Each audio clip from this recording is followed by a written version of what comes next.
Llegué a Madrid en un tren que parecía masticar sus propias ruedas, como si dudara de entrar a una ciudad que no perdona los pasos temblorosos. Atocha me recibió con ese techo de invernadero que hace que el aire suene a hojas, y yo, con mi maleta que chirriaba y mi cuchillo envuelto en una toalla, pensé que tal vez el ruido que hacemos al entrar a los lugares es la manera más honesta de decir aquí estoy, aunque nadie me espere. Lavapiés fue mi primera cama. Piso antiguo, escalera estrecha, vecinos que saludan en idiomas que no conozco, pero entiendo por el tono, una frutería que saca las cajas al filo de la acera y un bar que por las tardes manda voces de fútbol como si las paredes tuvieran pulmones. En la ventana de mi habitación cabía el sol solo por horas contadas. Lo demás era sombra y un hilo de aire que olía a especias, a ropa húmeda, a pan que intenta levantarse. Monté un altar mínimo en la repisa de la cocina compartida, justo encima de la llave del gas. Guadalupe y el Pilar, juntas, estampas pegadas con cinta de carrocero, una vela pequeña que tardó en agarrar mecha, porque el invierno hace caprichosa la fe. No recé con palabras, apenas un murmullo que se parece a lo que uno dice cuando sopla el caldo para no quemarse. Ayúdame a no olvidar de dónde vengo, ayúdame a nombrar lo que me sostiene. A las 7 me acostumbré al temblor del metro bajo los pies. Línea 3 y línea 1, mi orquesta diaria. En Embajadores, los vendedores colocan sus mantas como si dibujaran islas secretas en el suelo. En Tirso de Molina se mezclan las flores y los gritos de oferta. En La Latina, las terrazas se abren como abanicos que intentan espantar la pereza. En Sol, la prisa choca contra sí misma y se perdona sin pedirlo. En las mañanas de frío, churros con chocolate. En las noches de cansancio, café de olla en una taza que traje envuelta entre suéteres, con su canela y su piloncillo. Esa dulzura que al final pica un poquito en la lengua y te recuerda que el hogar también sabe a un borde. Me hice a la mesa de una taberna donde el vermut corre en vasos pequeños con una aceituna gorda que a veces sabe a mar y a veces solo a domingo. Y en ese rincón del mundo, mientras observaba a los camareros moverse con esa elegancia que nace del oficio, aprendí que en Madrid nadie te pregunta de dónde eres si el plato llega a tiempo y caliente. Te preguntan si piensas volver mañana, y ese volver es la medida exacta de la pertenencia. Empecé a cocinar donde pude. Una cocina prestada 2 calles abajo de mi casa, una gallega que me pasó llave y dijo, si limpias bien y dejas caldo para la noche, aquí puedes practicar. Practicar, palabra de escuela y de iglesia. Practiqué caldos que intentaban sonar a milpa en una olla madrileña. Practiqué salsas que querían morder sin ofender. Practiqué tortillas que respiraran como pulmón contento, aunque el maíz no sea el mismo y la cal viva tenga otros caprichos. En el mercado de Antón Martín aprendí a pedir con acento breve. En San Fernando descubrí que la nostalgia se compra por gramos. Cuando alguien te dice, tengo epazote, pero huélalo primero, que así no se decepciona. En San Miguel miré más que compré, porque lo bonito brilla y el brillo confunde, y yo trato de no confundir el brillo con la luz. Me hice de un ritmo. Por la mañana mise en place con música bajita, boleros, que mi madre cantaba mientras colaba el café. Por la tarde, corte fino y aceite caliente que saluda con su siseo. Por la noche, apuntes en una libreta de tapas blandas donde escribo lo que sale y lo que no, lo que se repite y lo que conviene olvidar. No tardó en aparecer una invitación que sonaba a oportunidad y a prueba al mismo tiempo. Un festival gastronómico, jurado serio, luces que hacen de quirófano, público que mira con los ojos del teléfono.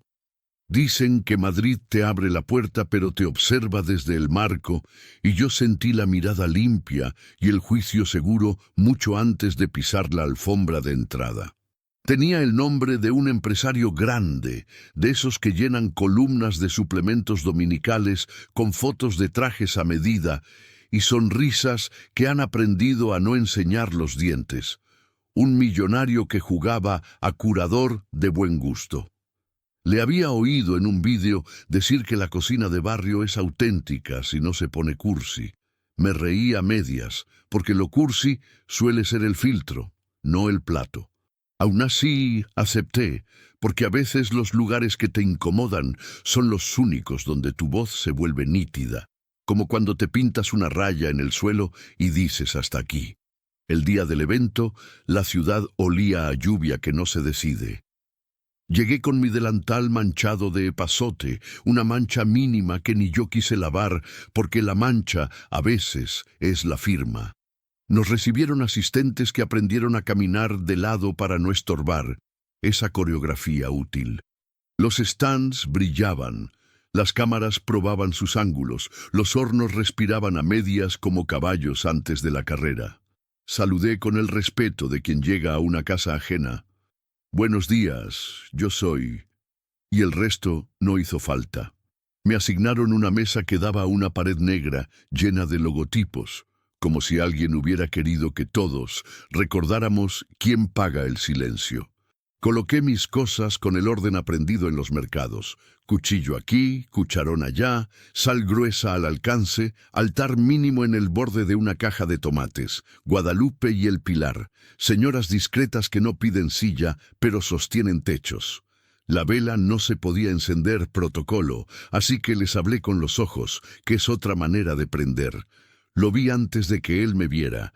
El millonario entró con paso de quien cree que nunca llegará tarde, porque el tiempo se acomoda.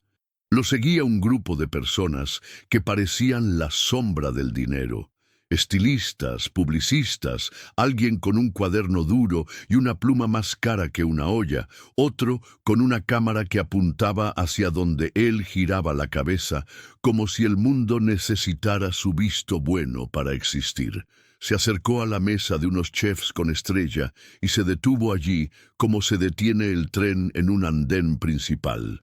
El resto espera. No hubo desprecio en su cara, hubo algo peor. Indiferencia limpia, esa que no te ve porque no necesita verte. Yo no iba a pedirle mirada. Seguí en lo mío. Probar el punto de sal, medir la ansiedad ajena por el ruido que hace al apoyar las pinzas, sonreírle a una señora de limpieza que pasó el trapo con ese gesto de madre que no se malgasta ni en los pasillos de los ricos.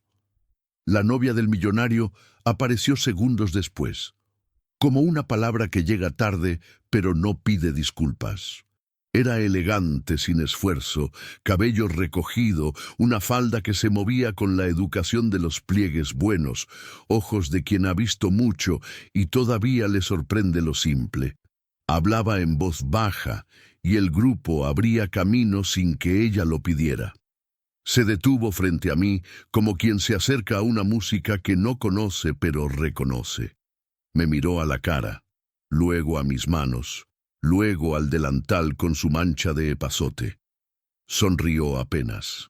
Me preguntó qué estaba cocinando y yo le hablé del caldo de milpa con guiño a aceite de Jaén, de la tortilla de patatas con epazote apenas, del bacalao con guajillo que no quería competir con nadie, solo conversar con su sal.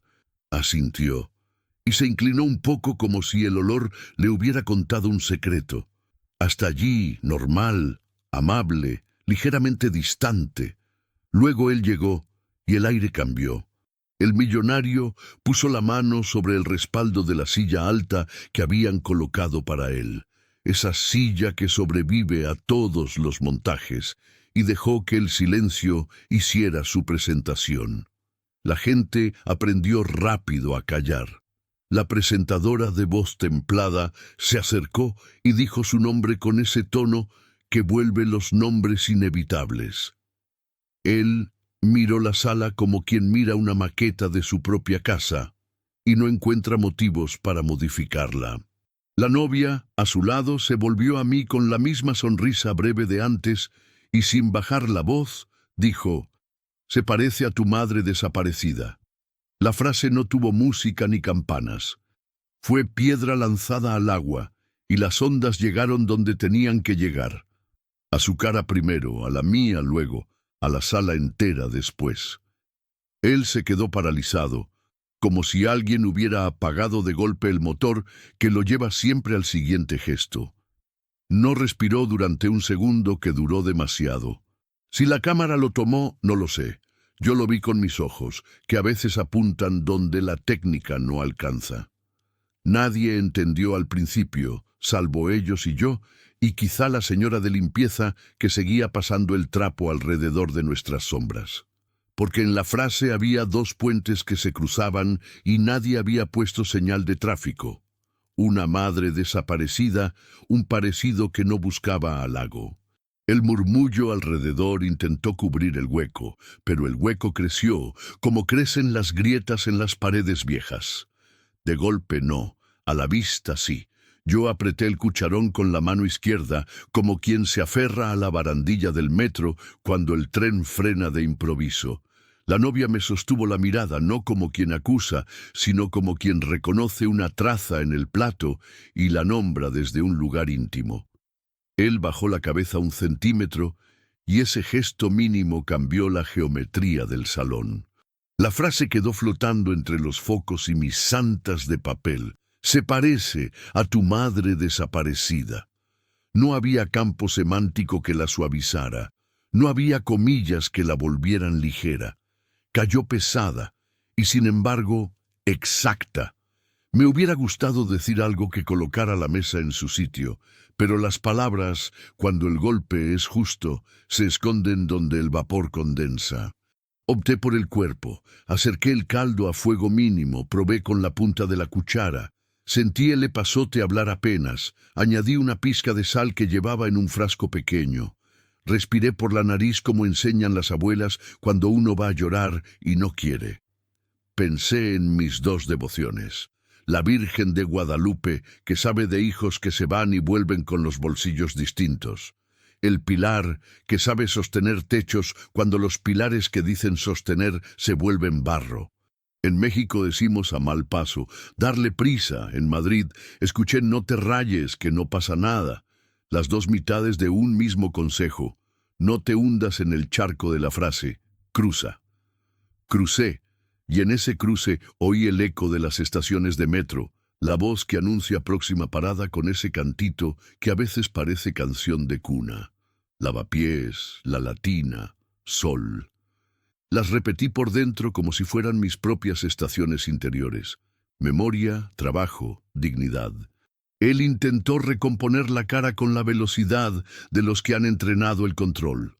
Fue un gesto honesto y torpe. La novia apoyó 2 dedos en el borde de la mesa, apenas, como si tocara piano. Nadie en su grupo dijo nada, y ese silencio me pareció más valiente que cualquier frase de manual. Me llegó el olor a chocolate espesándose en una esquina donde alguien mojaba churros y me dio ganas de reír por la incongruencia, porque el cuerpo se protege con absurdos cuando se abre una grieta. También olí mi café de olla en la memoria, canela y piloncillo, el único perfume que a veces me devuelve a una cocina donde la radio suena bajito y mi madre dice, prueba antes de juzgar. Probé. No juzgué. Esperé. El festival siguió su protocolo como si no supiera qué hacer cuando la vida entra con ropa de calle. Presentaron a otros, encendieron más luces, alguien pidió música, el técnico subió el volumen en la pista equivocada. Yo me quedé en la orilla de mi mesa con la espalda recta y los codos cerca del cuerpo, cuidado de quien sostiene un plato demasiado lleno para confiar en el pulso. La novia del millonario no retiró la mirada. Él se fue apartando de la silla alta como quien pierde pie en un escalón que siempre estuvo. No sé si su parálisis fue miedo, dolor, vergüenza o memoria. Sé que los ojos le hicieron sombra, y a veces ese es el único signo verdadero de que un recuerdo ha encontrado la llave. Me hablé en voz baja, para adentro. No eres nadie para algunos, pero eres todos para los tuyos. Esa frase, que me sirve de frontera cuando el orgullo se quiere disfrazar de dignidad, me ordenó la respiración. A mi izquierda, un chef madrileño que defiende la tortilla con cebolla como si defendiera su apellido, me guiñó, cómplice, sin saber nada de nada, solo oliendo que allí había pasado algo serio. A mi derecha, una chica de beca en prácticas apretó el paño de cocina entre los dedos como se aprieta la promesa de no llorar en público. Y yo, con mi altar mínimo, mis dos santas tiñendo de calma la esquina, pensé que la frase no era un accidente, era una llave, una puerta, un abismo, y que mi oficio no me pedía entenderla en ese instante. Me pedía quedarme de pie, servir bien, y mirar a los ojos cuando tocara, sin temblar, aunque por dentro temblara.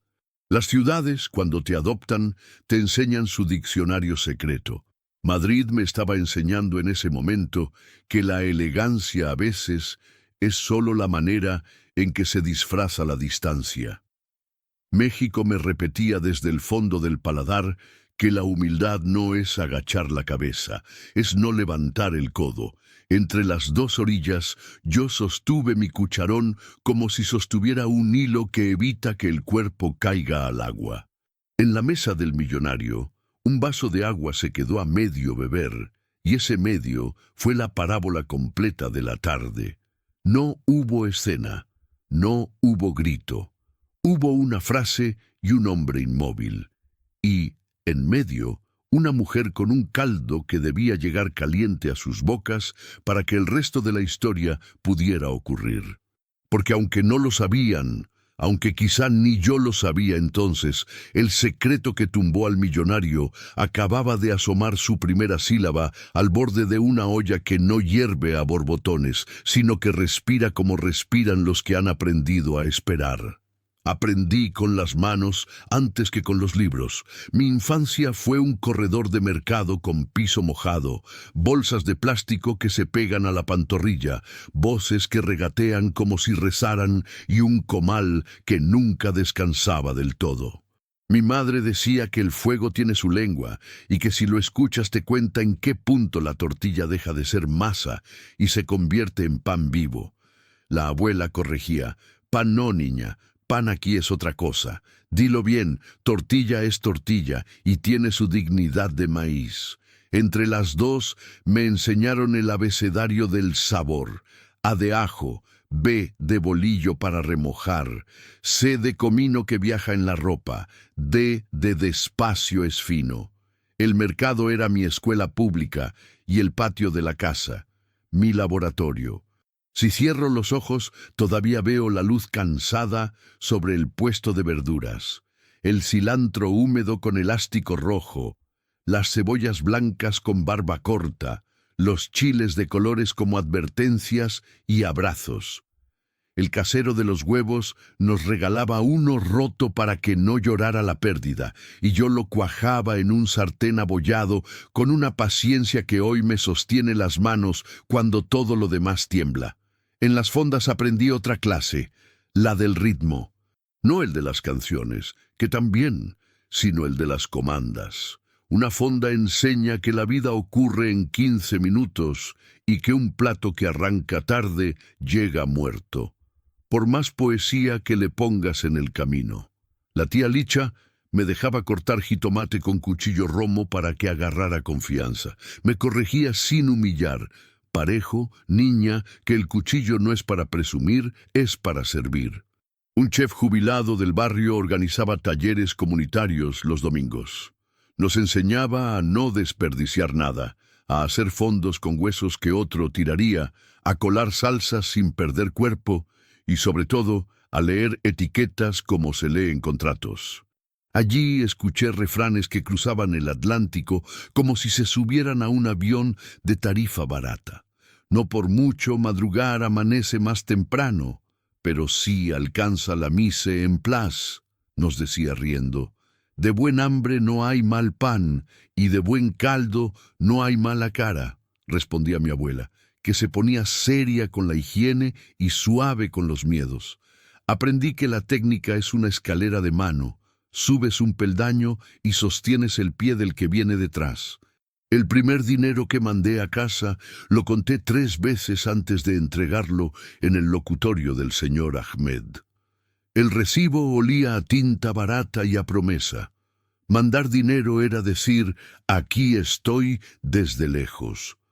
Para la medicina de la abuela, para la pintura del cuarto que se humedecía, para el gas que siempre se termina en la peor hora. En esa tarea encontré una ética que nadie me enseñó con palabra grande: cumplir. Cumplir con los turnos, con los proveedores, con el hambre de las 6 de la tarde de quien te espera en la mesa. No siempre se trata de plata. A veces cumplir es quedarse media hora más para lavar la olla de otro o para corregir una salsa cortada sin hacer show. Esas cosas no llenan la foto, pero sostienen la casa. Mis microéxitos fueron así, casi secretos, que uno se cuenta en voz baja para no tentar al ojo envidioso. Hacer sopa para mayores en el centro del barrio cuando el frío apretaba. Organizar un catering que empezó para 15 y terminó para 30 y nadie se quedó sin bocado. Rescatar la receta de bacalao de una vecina aragonesa que ya nadie pedía y devolverla a la mesa con 2 giros de paciencia y un guajillo discreto. Allí descubrí que la humildad no significa pedir perdón por cocinar barato, sino defender que lo sencillo esté bien hecho. Los refranes fueron mi brújula en Madrid, igual que lo habían sido en casa, pero se me mezclaron los acentos. En la cocina donde empecé a practicar sobre lavapiés, los repetíamos como si fueran contraseñas. Un ayudante me decía, no te rayes, cuando algo salía chueco. Yo le contestaba, al mal paso, darle prisa. Y nos mirábamos como 2 barcos que comparten faro, aunque vengan de puertos distintos. Donde comen 2, comen 3, decía yo, ajustando la olla con un poco más de agua y un hueso más. Quien mucho abarca, poco aprieta, me devolvía la gallega dueña de la cocina, señalando mi lista de platos para un solo servicio. Aprendí a elegir plato corto, sabor largo, a callar cuando el orgullo pide pelea y a hablar cuando el silencio se parece a la injusticia. A entender que el epazote en la tortilla de patata es travesura si te lo cuento, pero delicadeza si te lo doy sin avisar y te veo sonreír después del primer bocado. De la mano de esos hábitos vinieron señales que yo no supe leer del todo, hasta que se juntaron con la frase de aquella novia. Una vez, durante un montaje, vi al millonario parado frente a una olla de cocido, no el suyo, el de la cafetería del staff. Olía con una nostalgia que se le escapó del gesto ensayado. No probó, apenas se dejó empapar por el vapor, como quien intenta recordar el apellido de una mujer a la que no nombra hace años. Otra tarde, cuando todos se habían ido, alguien del equipo me dijo que él siempre dejaba un plato para luego, en eventos de barrio, y que ese luego nunca llegaba. Que llevaba en la cartera como amuleto un billete mal doblado con una nota escrita en tinta corrida.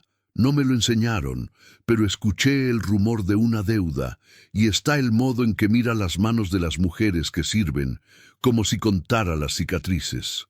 No es deseo, es contabilidad de una ausencia. Desde la cocina, una aprende a olfatear secretos como se huele el punto del azúcar, sin termómetro por oído. Yo cocino con 2 santas en el bolsillo, Guadalupe y el Pilar. Lo digo sin pose, me sostienen las rutinas. Les prendo velas pequeñas, de esas que tardan en aprender a arder, y les pido cosas muy concretas, que no se me queme el ajo, que no se me quiebre la voz si toca hablar, que no confunda la prisa con el hambre. Cuando me llegó la invitación para aquel festival, las puse juntas en el salero y les conté mi miedo como si fuera una receta. 1, que me llamen color local. 2, que me aplaudan la pobreza como si fuera sabor. 3, que me cierren la puerta antes de que el caldo diga su parte. Mi madre me mandó un audio que guardo como mantra. Hija, si te tiemblan las piernas, ponte a picar. El cuchillo endereza la cabeza. Y sí, hay herramientas que ordenan el alma. Las manos aprenden cosas que luego el cuerpo repite sin permiso. A mí se me quedó tatuado el modo de agarrar el cuchillo, dedos en pinza, codo cerca del costado. Se me quedó el ritmo de Brunoise al compás de una cumbia que nunca suena en la sala, pero a la que yo vuelvo por dentro para mantener el pulso. Se me quedó la manía de probar con cuchara distinta cada vez, aunque nadie mire. Se me quedó la disciplina de limpiar la estación como si el siguiente en entrar fuera alguien a quien quiero bien.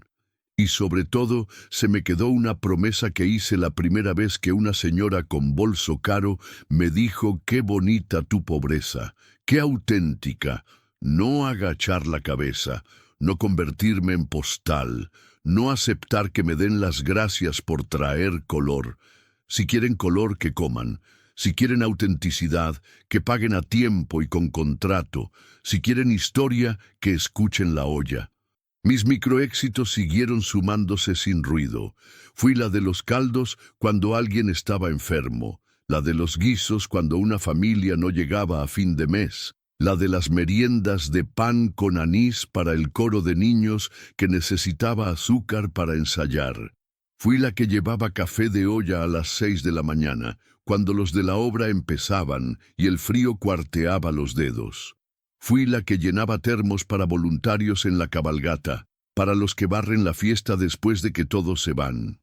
Y me hice un nombre chiquito, de boca a oreja, que no es fama, pero es pertenencia. En Madrid eso vale más que una foto. El millonario, mientras tanto, flotaba sobre los eventos con esa seguridad prestada que dan los equipos que te limpian los bordes, pero al acercarse al calor se le corría el maquillaje.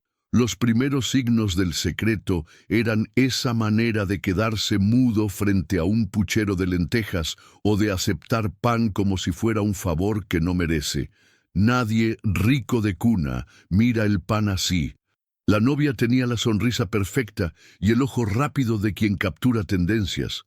La escuché una vez decir que le gustan las historias de superación, como si fueran velas que prendes para cenar y luego apagas sin manchar la casa. No la juzgo.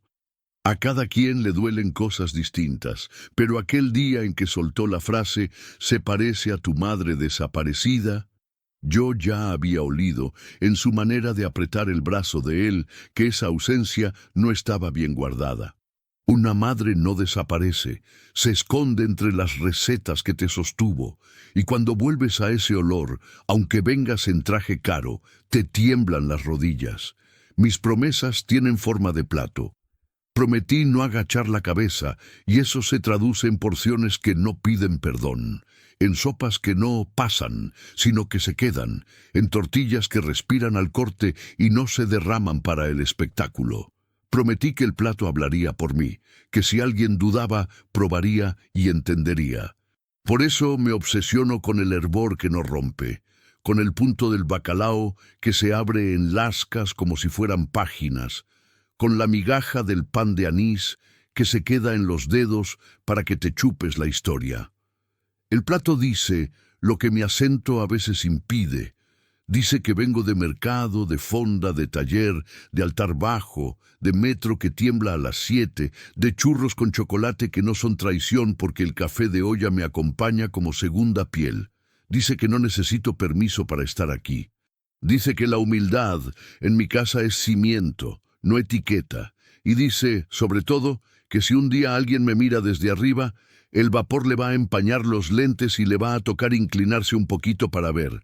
No para humillar ni para vengarme, para que por un segundo compartamos altura. A veces, al final del día, cuando cierro la cocina prestada y el barrio se queda con ese silencio de persianas que bajan, me vuelvo a ver niña en el mercado, cargando una bolsa más grande que yo, los dedos oliendo a naranja amarga y a cáscara de plátano, y me digo bajito, valió la pena.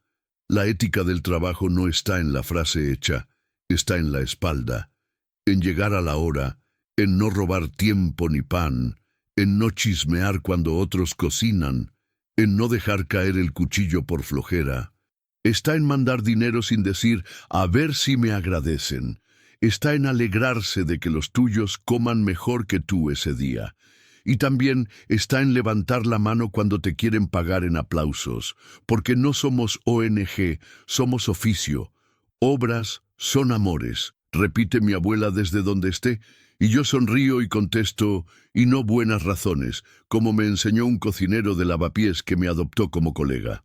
Si me preguntan qué aprendí con las manos, digo esto: a sostener sin romper, a cortar sin herir, a salar sin borrar, a hervir sin gritar, a callar sin tragarse, a hablar sin humillar, y a dejar que el plato hable por mí cuando las palabras se pierden entre acentos y prejuicios.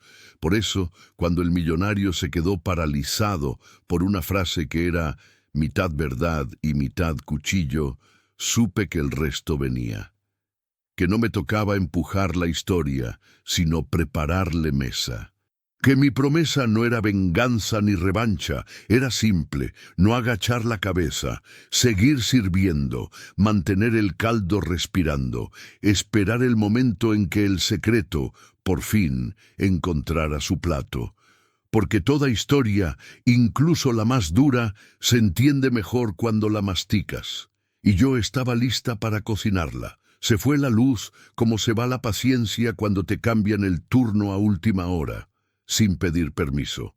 Primero un parpadeo, luego un zarpazo negro sobre los hornos y el extractor echando un suspiro tan largo que parecía de persona cansada. El técnico alzó los hombros a la española, como diciendo cosas que pasan, y alguien desde producción cantó un 5 minutitos, que en Madrid puede significar 15, 20 o toda una tarde. Los hornos, que al inicio habían prometido obediencia, se quedaron en modo sauna tibia. El abatidor empezó a toser. El agua que necesitábamos para blanquear verduras se plantó justo debajo de la ebullición, como un caballo que huele la tormenta. Yo miré mi mesa y sentí que el aire se encogía. No era la primera vez que el caos se sentaba en la cabecera y pedía pan. A ver, me dije en voz baja, esto es barrio, no pasarela. Mientras la presentadora llenaba con sonrisa y los del jurado se miraban los relojes como si fueran brújulas, me desaté el delantal por un nudo y lo volví a atar, firme. Cocina de campaña, dije a media voz, lo suficiente para que los que sabían oír entendieran la orden. Fogones portátiles. El chico del bar del hall levantó la mano como en catequesis. Tengo 2 camping gas para paella. Tráelos. Luz, la fotógrafa, que venía de Malasaña y traía batería para media película, ofreció una lámpara de LED, de esas que dejan a cualquiera más guapo de lo que es. A la esquina izquierda, por favor. ¿Tablas? La gallega que me prestaba cocina siempre que podía me alzó 3 tablas, como quien alza cartas ganadoras. Aquí están. Agua caliente. La barista, con su caldera para té, ya estaba en camino. Todo lo que importaba empezó a moverse como los bancos de sardinas cuando sienten al tiburón, juntas, rápidas, en silencio. Marcamos el suelo con cinta americana, una isla mínima donde cabía lo justo. 2 fogones, una olla grande, una sartén valiente, un cuchillo que no presumía y un paño seco. Mise en place minimalista. Cebolla, ajo, apio, zanahoria. El bouquet pobre que cuando se hace sin prisa suena a orquesta. Nada de florituras, dije, y la muchacha en prácticas asentía con la cara seria de quien aprende a bailar en terremoto. Ritmo de barrio, corto cocino salgo. ¿Y si vuelve la luz?, preguntó un camarero con voz de derrota bella. No nos cambia el pulso, respondí, que la tentación de correr no descosa lo que ya hilamos. Un vecino de Lavapiés, que había venido como voluntario para echar un cable, lo echó literal. Alargadores cruzando el pasillo, asegurados con cinta para que nadie tropezara. Otro voluntario, electricista de Vallecas, enderezó una clavija con unos alicates y un «venga que esto aguanta». El mercado de San Miguel se nos metió en la esquina. puestos ambulantes improvisados, voces de «voy caliente», «paso atrás», «agua va», y turistas inesperados que por una vez no sacaron el móvil, solo el cuello, para mirar con respeto. A la cocina de campaña le dimos un compás. Fogón 1, verduras al sudor, sin colorear, que suelten lo que son y no presuman. Fogón 2, fondo base con huesos que habíamos traído para otra cosa y ahora se volvían columna. Un food truck vecino prestó una olla que parecía herencia. La chica de limpieza acercó un cubo con hielo que de pronto fue oro blanco. El de seguridad se puso de barrera humana para que nadie invadiera nuestra franja de 1,5 metros. Un señor de Chamberí, con pinta de no haber frito un huevo en su vida, sostuvo la olla como quien sostiene a un niño dormido en el bus. Mise en place es destino, pensé y sonreí de medio lado, porque a veces los grandes conceptos se ganan con una cucharada bien dada. El retraso a la española hacía su trabajo por la megafonía. Volvemos en 10. Retomamos en breve. Aguanten que la cosa va. Yo marqué tiempos como en la fonda de mi tía. 3 minutos en hervor. Bajamos a susurro. Espuma fuera, pero sin robarle el alma. Sal, poca. Hierbas al final, que no se cansen antes de tiempo. Un fotógrafo se acercó demasiado. Le paré la mano con la palma abierta y una sonrisa. «Sin mano, hermano». Se rió y retrocedió lo justo. La presentadora, valiente, se acercó con su micrófono y murmuró: «¿Podemos contar lo que está pasando?» «Cuéntalo después de que prueben», le dije, «que la historia entre por la boca y luego ya metemos cabeza». Asintió como quien entiende que hay cosas que solo el paladar sabe explicar. «El mercado de San Miguel», dije, y no era solo metáfora. La esquina se llenó de ese ruido que se parece al del vidrio cuando choca con anillos y no se rompe. Voluntarios con acentos mezclados, vecinos que se sabían el paso, un señor que ofreció pan de masa madre del horno de mi cuñado y una chica mexicana que apareció con un manojo de epazote como si lo hubiera conjurado. «Poquito», le pedí, «para que huela a casa sin gritar barrio». Desde el fondo vino un «échale ganas», que no sonó a regaño, sino a caricia de espalda. Desde la mesa de jueces llegó un olfato curioso, y desde la mesa del millonario, ese silencio particular de quien ha reconocido un aroma que le cava un túnel a la infancia. Serví el primer bocado rescate en vasos pequeños, sin pretensión, caldo claro, cuerpo de hueso y verdura, un hilo de aceite que hacía dibujo y la sombra del epazote como firma.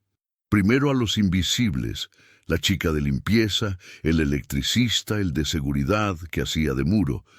«Gracias», me dijo el electricista, y el gracias se quedó flotando como vapor bueno. Luego al equipo técnico, luego a los voluntarios, luego a la presentadora, y por último al jurado. No dije nada. A veces la palabra estorba. El primer sorbo serruchó la tensión del aire. Los hombros bajaron medio centímetro, las cejas se ablandaron, las mandíbulas dejaron de masticar ansiedad. El respeto, que es un animal asustadizo, asomó el hocico y no huyó. Escuché el murmullo cambiar de idioma. Del chisme pasó al «oye, esto está bien», del «a ver si cumplen» al «qué bien sostuvieron». El millonario, desde su mesa, recibió un vaso del tamaño de su orgullo. No lo olió como catador, lo probó como quien no quiere que lo vean vulnerable. En cuanto el caldo tocó la lengua, no sé qué se le movió por dentro, pero vi el gesto. Una respiración que se interrumpe y vuelve a empezar. El silencio que lo rodeó fue distinto. No era el silencio del espectáculo esperando selfie, era un silencio que entiende que algo serio sucede. La novia, que ya antes había dicho la frase que abrió el abismo, lo miró sin teatro. Él bajó la vista como si el mantel le hubiera contado un secreto. Levantó la mano y por primera vez su gesto sirvió. «Dejen a esta cocina respirar», dijo a su equipo, y nos dejaron. Volvió la luz a trompicones. Un horno resucitó en 160. El otro pidió tiempo para recordar quién era. No corrimos a enchufarlo todo. Seguimos con pulso de campaña, porque cuando el caos se ordena, acelerarlo es invitarlo de vuelta. Mantuvimos el caldo como faro y orbitamos el resto alrededor. Pescados a plancha justa, verduras al dente en agua prestada por la caldera, un pan calentado sobre sartén como si fuera comal exiliado. La gente dejó de mirar relojes para mirar cucharas. Madrid, por una vez, no premió la prisa, sino el aguante. Y México, desde mi altar mínimo, me guiñó: «Despacio que voy deprisa». La megafonía anunció: «Retomamos con ajustes». Nadie aplaudió. Mejor aún, todos volvieron a su oficio. El mercado de San Miguel dentro del festival encontró su compás. Yo respiré por fin, sentí el sudor en la nuca como medalla íntima y le di otro sorbo al caldo, no por vanidad, sino para recordar la brújula. El respeto quedó sembrado como pan en mesa larga. No habíamos salvado el mundo, pero habíamos salvado la tarde. Y en la mesa del millonario, ese silencio siguió instalado, como quien reconoce que el orden verdadero no lo devuelve el dinero ni la luz. Lo devuelve un bocado humilde que, si está bien hecho, te sienta en tu sitio sin gritar.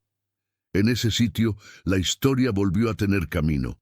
Y yo, con la olla respirando mansa, entendí que la grieta del festival no se tapó, se convirtió en línea de servicio. Por ahí, a partir de ahora, iba a pasar la verdad. El día se puso en modo confesionario, sin necesidad de cerrar ninguna puerta. Me tocó hablar de dignidad y de esa palabra, humilde, que algunos usan como etiqueta para abaratar y otros como excusa para compadecer. Yo la aprendí como cimiento. Mi abuela decía que la dignidad no es agachar la cabeza, es sostener la mirada sin levantar el codo. Y que una olla bien hecha no presume, pero impone. Humilde no es menos, humilde es base. Humilde es caldo antes que espuma, manos limpias antes que aplauso, respeto antes que foto. En Madrid, a veces la palabra se vuelve marketing de nostalgia. En México, humilde es la columna vertebral del barrio. Por eso, cuando alguien me llama humilde con condescendencia, yo enderezo la espalda y contesto con el hervor: «Aquí no venimos a decorar, venimos a sostener». La cocina que respeto es la que no miente. Si el caldo está mal, no hay adjetivo que lo salve. Si está bien, no hace falta el discurso. Pero igual lo digo en voz alta, por si alguno anda corto de oído. Dignidad es pagar a tiempo, nombrar a quien cocina, servir primero a los invisibles y no usar la palabra humilde para justificar salarios bajos ni platos sin alma. Dignidad es que el plato hable por mí cuando la sala todavía no sabe pronunciar mi nombre. Y habló. El servicio final no pidió permiso, pidió orden. Abrí con mi oración más antigua: caldo de milpa, elotes tiernos y su dulzor de campo, calabacitas que no se deshacen, flor de calabaza como un susurro amarillo, epazote que firma sin gritar, y un hilo de aceite de oliva de Jaén para que España no vea el puente desde lejos, sino que lo cruce conmigo. Lo serví en tazas blancas, sin adorno, dejando que el vapor hiciera la presentación, como quien abre la cortina y deja entrar la mañana. Siguió el bacalao con guajillo, lomos a punto, lascas que se separan como páginas de un libro usado, guiso colorado que huele a domingo y a barrio. El guajillo, noble, no necesitó hacer espectáculo. Tostado lo justo, hidratado con paciencia, molido con ajo y un chorrito de buen aceite. El bacalao encontró en ese abrazo un lugar donde recordar de qué mar venía. Lo coroné con lámina de ajo dorado y perejil picado a cuchillo, sin prisas, y un pan de masa madre a la madrileña para empujar, porque el diálogo también se come con corteza. La tortilla de patatas con epazote fue mi travesura responsable. Patata confitada, huevo batido con respeto, cuajada cremosa que tiembla al centro sin derramar. el epazote apenas, como una ventana que se entorna para que entre el aire. Al primer bocado los de aquí dijeron qué curioso, los de allá qué sabroso. A mí me sonó a común. Cierro con pan de anís y cajeta, miga perfumada, corte quebradiza, anís que te devuelve a romerías y plazas, y la cajeta cayendo lenta, ámbar tibio, una verdad dulce que no pide perdón, postre de dedos, no de pinzas, para chuparse la historia sin vergüenza, serví en ronda silenciosa, primero a los que sostienen, limpieza, sonido, seguridad, luego al resto. El aire cambió de marea cuando el caldo tocó las bocas. Los hombros bajaron, el murmullo se volvió a sentimiento. En la mesa del millonario, el vaso de caldo llegó como un espejo. No lo olió con gesto de experto, lo bebió con prisa contenida, como quien teme recordar y al mismo tiempo lo desea. Se le paró el tiempo en la garganta y volvió a andar más despacio. Cuando posó el vaso, no habló. Después recibió el bacalao y la tortilla, probó con la misma reserva, evitando mi mirada y, sin embargo, buscándola sin querer. Yo no tenía prisa. El respeto no grita, se sienta y espera su turno. Él se llevó los dedos a la comisura, un gesto mínimo, como quien se borra una lágrima que no salió, y siguió callado. La novia, a su lado, no hizo teatro. Bajó los ojos al plato como si cuidara un secreto recién nacido. A mí me bastó ese silencio. Hay silencios que son cuchillos. Este fue un plato hondo. Cuando llegó el pan de anís con cajeta, el millonario ya estaba en otro sitio, no en su silla. La cajeta lo remató. Hizo un sonido pequeño, casi una risa sin aire, y dejó el tenedor. Me llamó con la mano, no con la voz. Me acerqué sin dejar que el corazón mandara sobre las piernas. Me quedé a la altura de sus ojos, no por desafío, por higiene del respeto. Él habló sin adornos, como se habla cuando la vergüenza ya no tiene a dónde huir. Este caldo, este dulce, yo conozco este lugar, no es Madrid, no es mi mesa, es un patio con piso de cemento y una cocina que huele a cebolla y a jabón sote. Yo tenía 17. No tenía nada. Una mujer me daba de comer y decía, come primero, luego cuentas tus planes. Se llamaba Marta. Me buscó con la mirada y allí se quebró el cerrojo. Cuando te vi, pensé que era el cansancio. Luego ella, y señaló a su novia, dijo lo que dijo. Se parece a tu madre desaparecida. No sé si es tu cara o tu manera de servir o el vapor, pero se me abrió una puerta. No dije nada. Dejé que siguiera. Las historias, cuando han estado guardadas como pan viejo, necesitan humedad para ablandarse. Mi madre se fue cuando era niño, siguió, y aprendí a no nombrarla para que no doliera. La que me sostuvo de joven fue Marta, la cocinera de un local en mi barrio. Me fiaba el plato, me enseñó a pelar patatas, a limpiar mi sitio. Me prestó dinero para arrancar cuando dije que tenía una idea. Era la caja del local, billetes arrugados en una lata. Dijo que era un préstamo. Nunca volví. Me dio miedo volver siendo el que triunfó. Me dio vergüenza no haberla buscado antes. Lo llamé suerte, lo llamé mérito. Era deuda. La sala se recogió sobre sí misma, como cuando apagas un fuego y el metal todavía canta. La novia no lo tocó. Solo sostuvo el aire. Yo pensé en todas las Martas que sostienen mesas que no salen en la guía, en las madres que no están y se quedan en la cuchara, en los hombres que aprenden a callar lo que más les pesa. Pensé en mi altar, en Guadalupe que abre camino y en el pilar que sostiene techo. Pensé en la palabra humilde, mal usada como chaleco de salvaego, y en cómo ese caldo acababa de ponerlo frente a su medida. Él siguió, bajito. Cuando probé tu caldo, fue como si me llamaran por mi nombre de entonces. Y el pan con cajeta. Ella lo hacía a veces, con pan duro y paciencia. No sé por dónde empezar a reparar. No quiero hacer caridad. Quiero pedir perdón y trabajar. Sus ojos encontraron los míos por fin, sin muro. Y hay otra cosa. Cuando te vi moverte entre los fogones, me acordé de su sobrina. Venía los sábados a ayudar, trenzas apretadas, ojos de apuntarlo todo. Me enseñó a no desperdiciar. No sé si eres tú, no sé si es un parecido, no sé si la vida es así de circular o yo así de culpable. Pero algo me amarra aquí. El parecido abrió la herida completa. Yo respiré, que es otra manera de contar hasta 10 sin perder la cara. No vine a juzgarlo, vine a cocinar, pero la cocina a veces te hace más ancha que tu orgullo. Medí bien las palabras, como se mide la sal en el guiso que ya no admite error. La deuda no es con mi plato, le dije con calma, ni conmigo, es con Marta y con todas las que sostienen sin foto. Si de verdad quiere reparar, empiece por nombrarla, por buscarla, por devolverle el lugar que el miedo le robó. Y si me confunde con alguien, no pasa nada. El parecido no me ofende si sirve para abrir camino.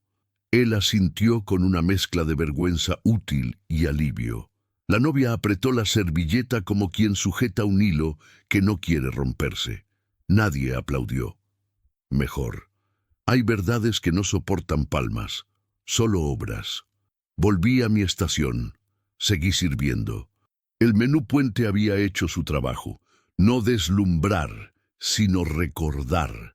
Entre México y España no había fusión de revista, había conversación, maíz que aprende a pronunciar aceite de oliva, bacalao que entiende el murmullo del guajillo, patata que acepta el epazote como vecino, pan de anís que se deja abrazar por cajeta.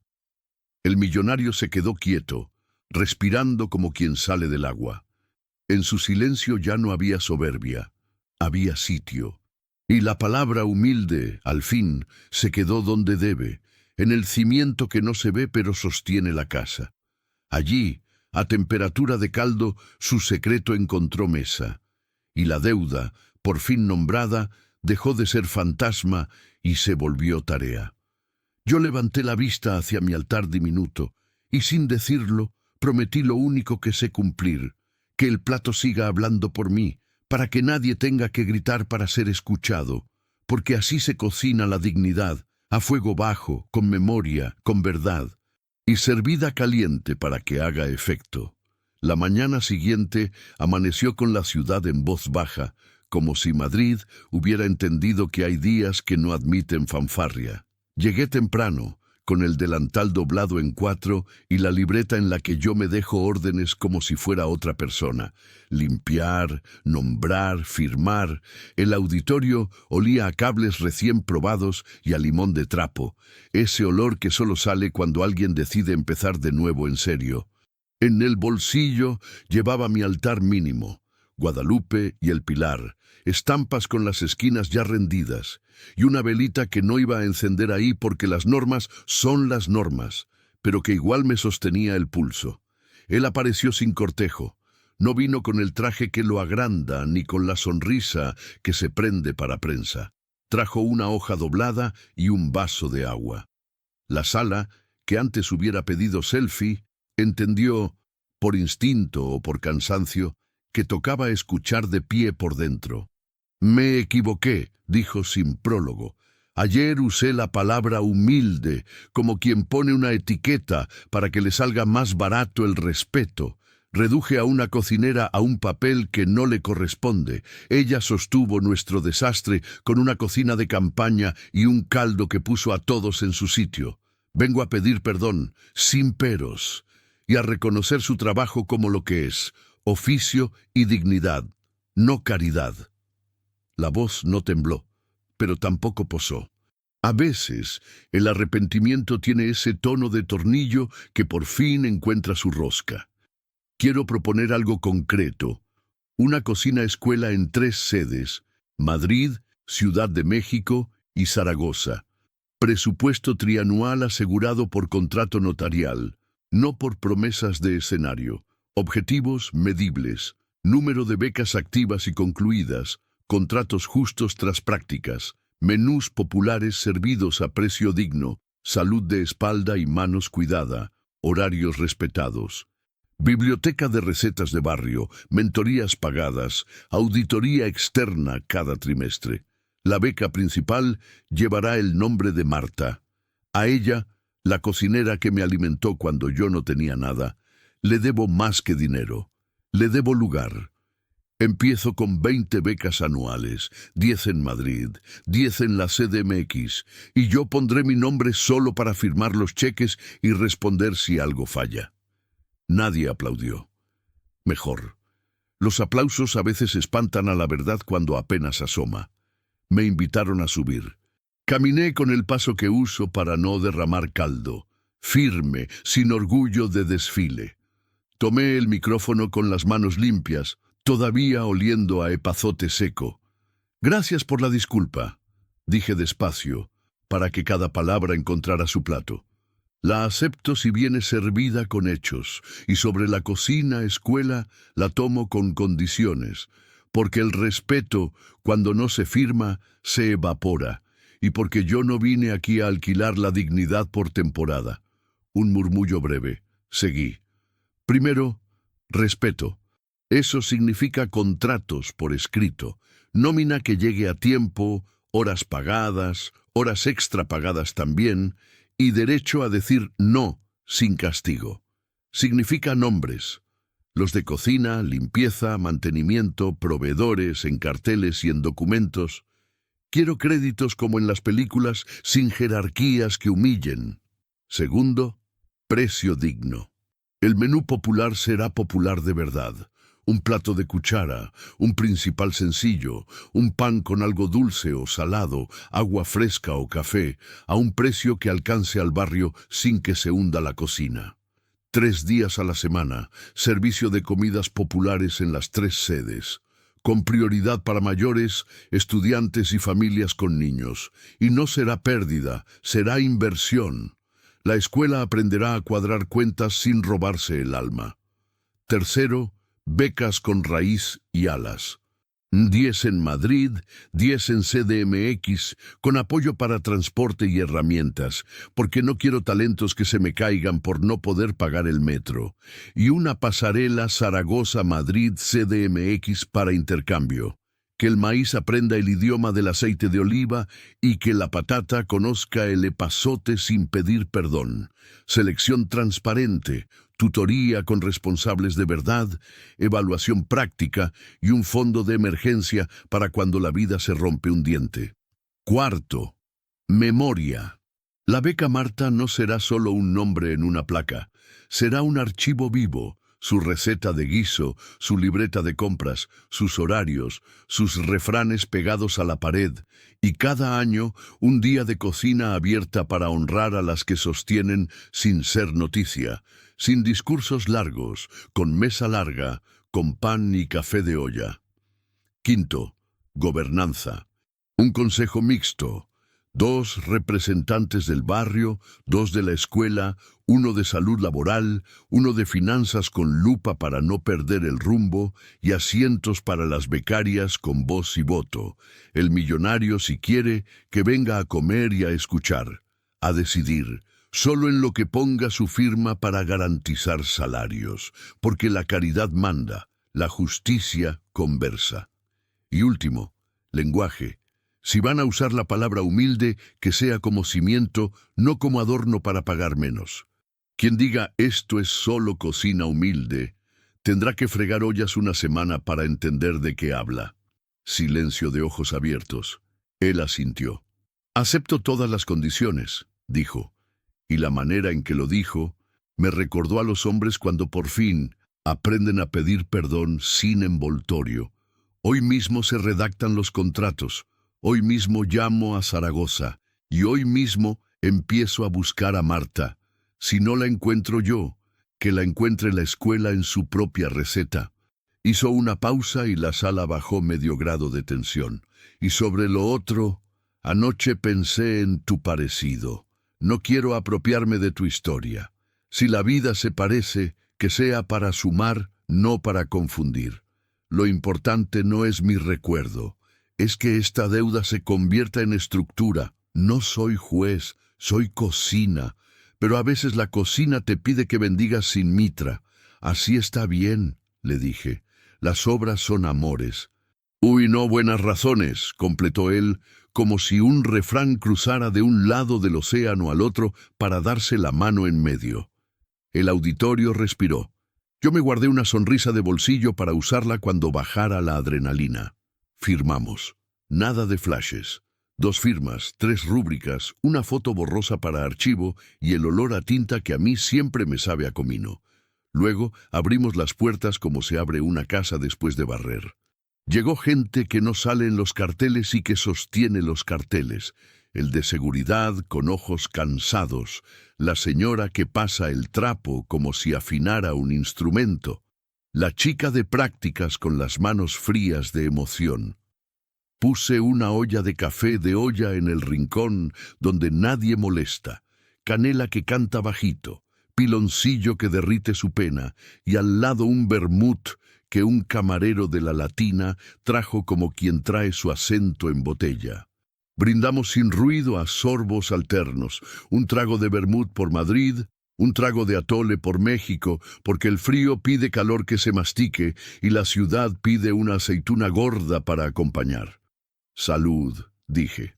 Salud y provecho, contestaron los de aquí. Que no nos falte el pan, dijeron los de allá, ni la sal, añadí, para que el refrán quedara completo en los 2 idiomas del barrio. La tarde me pidió una peregrinación de bolsillo. Crucé a la iglesia donde Guadalupe tiene una vela encendida, aunque la ciudad vaya tarde, y le dejé una flor barata con la promesa escrita sin tinta. Te traigo cada semana un reporte honesto y una receta bien hecha. En el tren a Zaragoza, el Ebro se abrió como una sopa de luz y yo apoyé la frente en el vidrio frío, dándole gracias al pilar por sostener techos cuando a una se le cansan los brazos. No hice fotos. Guardé estampas nuevas, eso sí, un niño corriendo por la plaza con un trozo de pan de anís, una mujer mayor compartiendo su banco con una becaria sin preguntarle más que si ya comió. En el regreso, Atocha me olió a promesa. Compré un vaso que decía chocolate caliente, pero dentro había atole con sus grumos pequeños, como verdad que no se licúa. Brindé sola, por los míos, por los que vendrían. Esa noche escribí la lista de arranque. Día 1, abrir con caldo de milpa en taza blanca. Día 2, taller de cuchillos sin cortar dedos ni autoestima. Día 3, repaso de contratos con abogada que cobre justo. Día 4, servicio de menú popular sin cámara. Día 5, descanso con pan y café para el equipo, porque el descanso también es producción. Pegué en la pared los refranes como quien pega santos. Vistiendo santos no se cocina, cocinando se santifica. Quien cuece, cuenta. No hay mejor demostración que un plato caliente a tiempo. Y en la esquina, en letras que no gritan pero no se borran, no soy nadie para algunos, pero soy todos para los míos. Lo dije en voz alta, para oírme, porque esa frase es mi cinturón cuando el orgullo quiere apretar y mi abrigo cuando la duda hace corriente. El primer viernes de la escuela hicimos mesa larga, sin mantel fino. Pan de anís, partido con mano limpia, cajeta cayendo como una verdad que al fin encuentra su sitio, café de olla para todos, vermut para brindar por los puentes. Vinieron vecinas con recetas apuntadas en libretas de espiral, un pescadero que se sabe los nombres de los peces como si fueran nietos, un chaval de Vallecas que cortó cebolla sin llorar porque aprendió a respirar por la boca, 2 chilangas que trajeron epazote en maceta, un cocinero aragonés que defendió que la patata también es patria, y una señora de Cuauhtémoc que corrigió con cariño: patria es donde te invitan a repetir. Nadie preguntó quién era el millonario. Ese día importó otra cosa: que el caldo llegara caliente, que la lista de becas tuviera apellidos de barrio, que la caja fuerte sonara a suelto para cambios y no a caja de secretos. Antes de cerrar, preparé 2 termos. En uno, pan envuelto para no perder aroma. En el otro, café de olla. Los dejé listos para llevar a la casa de los míos. A las manos que me armaron la espalda, a los ojos que me devolvieron el nombre. Prometí volver con pan y café, me dije, y me vi cruzando la puerta como quien devuelve una deuda que no pesa, que sostiene. Afuera, Lavapiés era su concierto habitual de tambores y idiomas. Adentro, las estampas de Guadalupe y el Pilar parecían menos cansadas. Apagué la luz con una vergüenza bonita, la de quien sabe que mañana habrá que empezar otra vez, sin discurso, con cuchillo, con sal, con lista y con paciencia. Cuando bajé la persiana, la calle me regaló un último guiño. Un grupo brindaba con vermut frente a una panadería que vendía conchas mexicanas. A 2 metros, un puesto improvisado servía atole en vasos con logos ajenos. Mezcla imperfecta, pero de las buenas. Me acerqué, choqué vaso con una desconocida y nos dijimos como quien se pasa una contraseña de supervivencia. Despacio que voy deprisa. Más vale paso que dure y no trote que canse, respondió ella. Y supe que la escuela no solo iba a enseñar a cocinar, iba a enseñar a estar, a sostener sin espectáculo, a nombrar sin gritar, a pagar a tiempo, a recordar a Marta con plato y nómina, con altar y contrato, y que, cuando vuelvan a llamarnos humildes, lo harán con la boca llena y los ojos a la altura correcta, la de la mesa compartida. Allí, en ese nivel, se entiende por fin el título de esta historia. Allí, en esa mesa, el secreto que tumbó al millonario deja de ser caída y se convierte en asiento. Para todos, para que nadie quede de pie cuando el pan y el café de olla ya están servidos.